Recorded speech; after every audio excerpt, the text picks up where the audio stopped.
1980 সালে operation eagle ক্লো এর ব্যর্থতার প্রসঙ্গ টেনে যুক্তরাষ্ট্র ও বিশ্ব শক্তিগুলোকে সতর্ক করেছে ইরান। ওই ঘটনা থেকে শিক্ষা নেওয়ার আহ্বান জানিয়েছেন দেশটির president Masoud Pezeshkian. Operation eagle claw ছিল যুক্তরাষ্ট্রের ইতিহাসের সবচেয়ে বড় ব্যর্থ উদ্ধার অভিযান। 1980 সালের 24 থেকে 25 এপ্রিল তৎকালীন মার্কিন president Jimmy Carter delta force নিয়ে তেহরানে জিম্মি হয়ে থাকা 52 মার্কিন কূটনীতিককে উদ্ধার করার ছক কষেন। 1989 সালে ইরানি বিপ্লবী ছাত্ররা মার্কিন দূতাবাস দখল করে কূটনীতিকদের জিম্মি করে। তখন এই অভিযান শুরু হয়। তবে হেলিকপ্টারের যান্ত্রিক ত্রুটি, তাবাস মরুভূমির ঝড় এবং সেই অভিযান চরমভাবে ব্যর্থ হয়। ওই ঘটনায় 8 জনের বেশি সামরিক কমান্ডার মারা যান। এরপর থেকে সেই ঘটনাটিকে সামনে আনেন ইরানি নেতারা।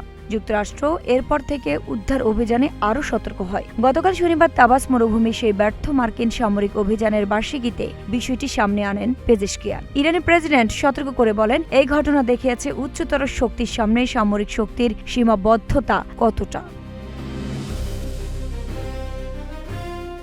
ইস্পাহানে মজুতকৃত ইউরেনিয়াম জব্দের ইসরায়েল ও যুক্তরাষ্ট্রের ব্যর্থ চেষ্টার সামনে টেনে তিনি বলেন, এবছর ঐশী সহায়তায় দক্ষিণ ইস্পাহানে আরেকটি তাবাসের পুনরাবৃত্তি ঘটেছে। তাবাসের বালুর প্রভু এখনও এই ভূখণ্ডের মানুষের রক্ষক।